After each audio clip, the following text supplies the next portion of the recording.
Ambassador, nice to speak to you, sir. Nice to see you, Greta.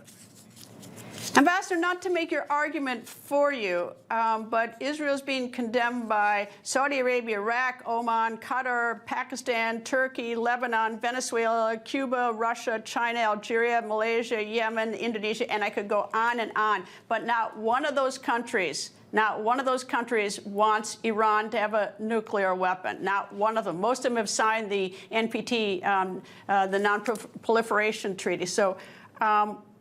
I don't know about Venezuela. What do you say to these Venezuela, I think you said Venezuela. They may actually want Iran to get a nuclear weapon. But what I can tell you is the Arab countries in the region, you know, they will issue their condemnations and they might go on your television show and be very critical of what Israel's doing. But believe me, they're rejoicing over this because Iran is not just a threat to Israel.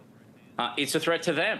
Iran, you know, before October 7th, Iran was in control of 4 Arab capitals in Iraq, in Syria, in Lebanon, and in Yemen. And what Israel has done in the wake of that horrific attack on October 7th is really turn the tides on Iran and its whole axis. You saw what we did to Hamas. You see what we've done to Hezbollah in Lebanon, which actually gives that country and Lebanon a different future. It led to the collapse of Assad in Syria. And right now we're taking on Iran itself, which, you know, Iran is a country, your viewers may not know this, it's 10 times the population of Israel. We're about 10 million. Iran is 100 million, and it's about 80 times the territory.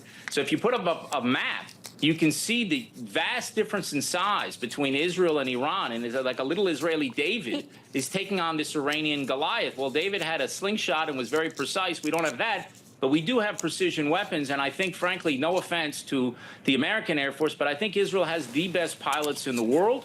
And I think we also have tremendous intelligence. And you bring those two things together, and we were able to do shock and awe again in the wee morning hours of Friday.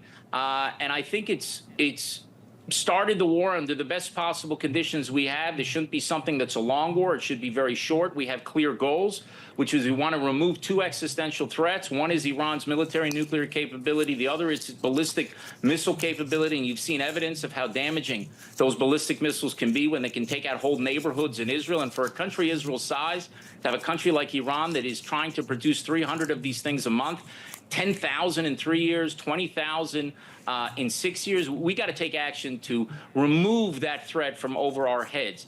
But what we're doing is not only critical for Israel, it's critical for all of our Arab neighbors. And ultimately, Greta, your viewers are interested in one thing. How does this affect the United States?